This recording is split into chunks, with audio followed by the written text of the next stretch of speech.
آپ کی لائف میں ایسی چیزیں لازمن ہوگی جو آپ کو سمجھ میں نہیں آئیں گی، گارنٹیڈ۔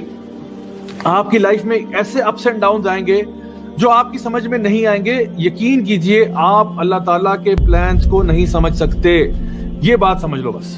آپ اللہ کے پلانز کو نہیں سمجھ سکتے۔ میں اور آپ، ہماری عقل اتنی نہیں ہے کہ ہم پوری کائنات کو سمیٹ لیں اس میں، ہماری عقل بہت محدود ہے۔ اللہ تعالیٰ العلیم ہے، الحکیم ہے۔ اللہ ہمیں ہماری ماں سے زیادہ چاہتا ہے، تو جو بھی معاملہ ہمارے ساتھ لائف میں ہوگا ہمیں سمجھ میں نہیں آئے گا، ہو سکتا ہے، لیکن جان لو کہ اس میں خیر ہے۔ جیسے ایک چھوٹا بچہ آگ کی طرف ہاتھ بڑھاتا ہے، ماں اس کے ہاتھ پہ تھپڑ مارتی ہے زور سے، نہیں کرو۔ اب یہ جو ماں نے تھپڑ مارا ہے، بچے کو تو سمجھ میں نہیں آیا کہ ماں نے کیوں مارا ہے، وہ تو سمجھ رہا ہے ماں نے بڑا ظلم کیا میرے ساتھ۔ لیکن کیا یہ واقعی حقیقت میں دیکھا جائے، فل پکچر میں دیکھا جائے، تو کیا یہ ظلم ہوا ہے بچے کے ساتھ یا اس کو فیور کیا گیا ہے؟ یقیناً فیور کیا گیا۔ کیا اس کو ہاتھ پہ جب لگی ہے اس کو تکلیف ہوئی ہے؟ بالکل ہوئی ہے۔ کیا یہ پروسیس پینفل تھا؟ جی بالکل پینفل تھا۔ کیا بچہ اذیت سے گزرا؟ جی بالکل گزرا۔ لیکن کیا یہ تھپڑ اس کے فائدے کا تھا یا نقصان کا تھا؟ 100% فائدے کا تھا۔ سو ریممبر کہ زندگی میں خیر کا معاملہ یہ نہیں ہے کہ ہر خیر جو ہے نا وہ پین لیس ہوتی ہے۔ یہ فلسفہ سمجھ لیں، ہر خیر پین لیس نہیں ہوتی۔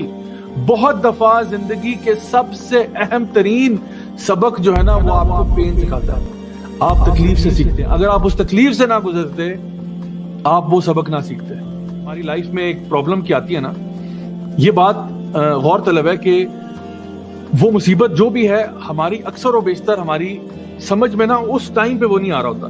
یعنی جو بندہ بھی مصیبت میں ہوتا ہے نا، اس کو اس ٹائم پہ نا اس کا لگتا ہے کہ جس کو ہم کہتے ہیں انگلش میں ٹنل ویژن ہو جاتا ہے، وہ نا ہر طرف سے بلاک ہو جاتا ہے۔ اس کو لگتا ہے کہ میرا کوئی سلوشن ہی نہیں ہے، میرا کوئی سلوشن ہی نہیں ہے۔ اس میں دو باتیں بڑی اہم ہیں۔ ایک تو یہ کہ سلوشن ہے، آپ کو لگ رہا ہے اپنی کم ذہن کے ساتھ، اپنی کم علمی کی وجہ سے آپ کو لگ رہا ہے کہ سلوشن نہیں ہے، لیکن خدا کی قسم سلوشن ہے۔ سو ڈونٹ ٹیل می کہ میں ایسی مصیبت میں ہوں جہاں سے کوئی راستہ باہر نہیں، یہ جھوٹ ہے۔ ہر مصیبت سے باہر راستہ ہے، اللہ نے کہہ دیا، اللہ کی بات حق اور سچ ہے۔ ٹھیک ہے، تو پہلی بات یہ۔ دوسری بات اس میں بڑی اہم جو ہے وہ یہ ہے کہ جب آپ کسی ڈیفیکلٹی میں ہوتے ہیں اور آپ کو لگتا ہے کہ میرے ارد گرد سارے دروازے بند ہو چکے ہیں اور آپ کو وہ پرابلم سمجھ میں نہیں آ رہا ہوتا، یہ بات جان لیں کہ اللہ سبحانہ تعالیٰ کے جو پلانز ہیں نا وہ اللہ کو ہی پتا ہوتے ہیں۔ اللہ آپ کو کیسے یہاں سے باہر نکالے گا وہ اللہ کو پتا ہے۔ اچھا، یہ جو پرابلم جس میں سے آپ گزرے ہیں، اس پرابلم سے آپ کیا لیسن سیکھیں گے وہ اللہ کو پتا ہے۔ سو ڈونٹ جج دا وزڈم آف اللہ، اور اللہ تعالیٰ کی تقدیر کو بھی جج نہیں کرنا چاہیے۔ اور اسی لیے میں آپ کو بتاؤں ایک بڑی خوبصورت ذکر، بڑی خوبصورت دعا نبی کریم صلی اللہ علیہ وسلم نے سکھائی کہ ہم کہتے ہیں کہ رضیت باللہ ربا وبالاسلام دینا وبمحمد صلی اللہ علیہ وسلم نبیا۔ میں راضی ہوں اللہ میرا رب ہے، میں راضی ہوں اسلام میرا دین ہے، میں راضی ہوں کہ نبی کریم صلی اللہ علیہ وسلم میرے نبی ہیں، میرے رول ماڈل ہیں۔ جو شخص دن میں یہ 3 دفعہ کہتا ہے، صبح کے ٹائم، 3 دفعہ شام کے ٹائم، تو اللہ تعالیٰ، یعنی حدیث میں آتا ہے اللہ تعالیٰ اس کو راضی کر دے گا۔ جس نے یہ کہا نا کہ میں اللہ سے راضی ہوں، اللہ اس کو راضی کر دے گا۔